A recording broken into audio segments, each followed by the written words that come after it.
நாட்டின் பாதுகாப்புக்காக ஸ்பைவேரை பயன்படுத்துவதில் தவறில்லை என்று உச்சநீதிமன்றம் தெரிவித்துள்ளது.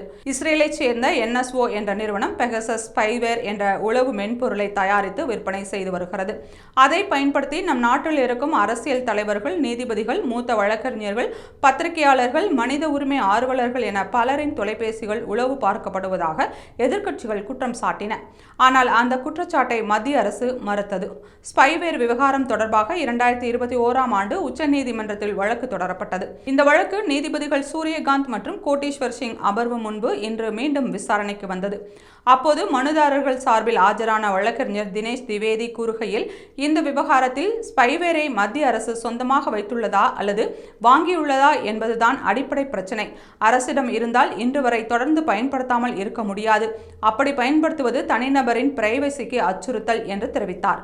அப்போது குறுக்கிட்ட நீதிபதி சூரியகாந்த், ஸ்பைவேரை அரசு பயன்படுத்துவதில் என்ன தவறு? ஸ்பைவேரை வைத்து இருப்பது தவறு இல்லை. யாருக்கு எதிராக பயன்படுத்துகிறோம் என்பதுதான் முக்கியம். நாட்டின் பாதுகாப்பில் சமரசம் செய்ய முடியாது என்று திட்டவட்டமாக கூறினார். அதைத் தொடர்ந்து பேசிய மத்திய அரசின் சொலிசிட்டர் ஜெனரல் துஷார் மேத்தா, பயங்கரவாதிகள் தனியுரிமையை கோர முடியாது என்று கூறினார். அதைத் தொடர்ந்து பெகசஸுக்கு எதிராக வாட்ஸ்அப் நிறுவனம் சார்பில் தொடரப்பட்ட வழக்கை விசாரித்து அமெரிக்க நீதிமன்றம் பிறப்பித்த உத்தரவின் நகலை தாக்கல் செய்ய உத்தரவிட்டு விசாரணையை ஜூலை 30ஆம் தேதிக்கு நீதிபதிகள் ஒத்திவைத்தனர்.